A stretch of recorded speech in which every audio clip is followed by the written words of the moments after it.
السلام علیکم ناظرین اکرام۔ علامہ طاہر اشرفی صاحب نے ایک انٹرویو دیا ہے ذیشان عزیز کو، اور وہاں پر ثانیہ مرید کے اور تحریک لبیک پاکستان کے حوالے سے بات کرتے ہوئے علامہ صاحب یہ فرما رہے تھے کہ جب حکومت اور تحریک لبیک کے درمیان ڈیڈ لاک برقرار تھا اور حکومت طاقت کا استعمال کرنے کو تیار تھی، تو اس وقت علامہ صاحب نے نون لیگ کے لوگوں کے ساتھ رابطہ کیا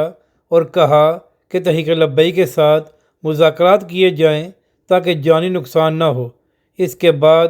طاہر اشرفی صاحب یہ فرما رہے تھے کہ میرے کہنے کے بعد حکومت کی جانب سے ایک کمیٹی بنائی گئی جس میں خواجہ سلمان صفدر صاحب اور اس کے ساتھ ساتھ علامہ صاحب کا بھی نام شامل کیا گیا تھا،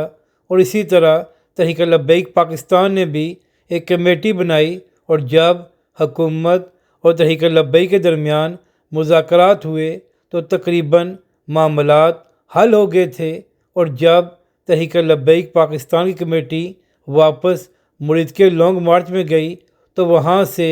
تحریک لبیک پاکستان کی کمیٹی کی جانب سے یہ فون کیا گیا کہ ہمارے اور آپ کے مذاکرات ختم ہیں اور ہم نے آپ کے ساتھ مذاکرات نہیں کرنے، جس کے بعد حکومت نے تحریک لبیک کے خلاف آپریشن کرنے کا فیصلہ کیا۔ یعنی کہ طاہر اشرفی صاحب یہ فرما رہے تھے کہ تحریک لبیک پاکستان نے مذاکرات ختم کیے تھے، جس کی وجہ سے یہ سارا معاملہ خراب ہوا۔ تو آپ کہہ سکتے ہیں کہ اپنے انٹرویو میں طاہر اشرفی صاحب نے یہ تاثر دیا کہ جیسے تحریک لبیک پاکستان کی وجہ سے حکومت نے آپریشن کیا، ورنہ معاملات بات چیت سے آگے بڑھ رہے تھے۔ تو یہاں پر علامہ صاحب سے سوال یہ ہے کہ تحریک لبیک پاکستان کے قائد اور سربراہ حافظ سعد رضوی کی ویڈیوز موجود ہیں، جہاں پر حافظ سعد رضوی یہ کہہ رہے تھے کہ جب ہمارے اور حکومت کے درمیان مذاکرات جاری ہیں تو پھر آپریشن کو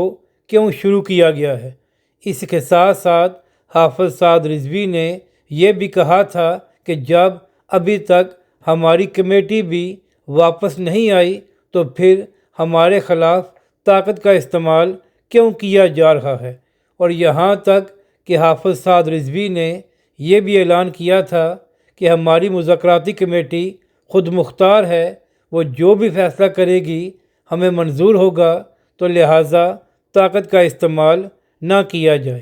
تو علامہ صاحب عرض یہ کرنی ہے کہ اگر تحریک لبیک پاکستان نے مذاکرات ختم کیے تھے تو پھر حافظ سعد رضوی یہ کیوں کہہ رہے تھے کہ ہم بات چیت اور مذاکرات کرنے کو تیار ہیں، حکومت طاقت کا استعمال نہ کرے۔ اس کے ساتھ ساتھ حافظ سعد حسین رضوی کی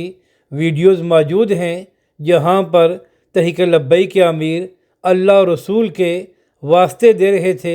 کہ ہمارے کارکنوں پر ظلم نہ کرو، ہم بات چیت اور مذاکرات کرنے کو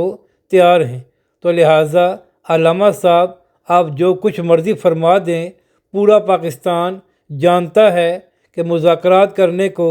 کون تیار تھے اور کنہوں نے یہ فیصلہ کیا ہوا تھا کہ ہم نے تحریک لبیک کے خلاف طاقت کا استعمال کرنا ہے۔ اور اس حوالے سے آخری بات یہ ہے کہ تحریک لبیک پاکستان کا لانگ مارچ تو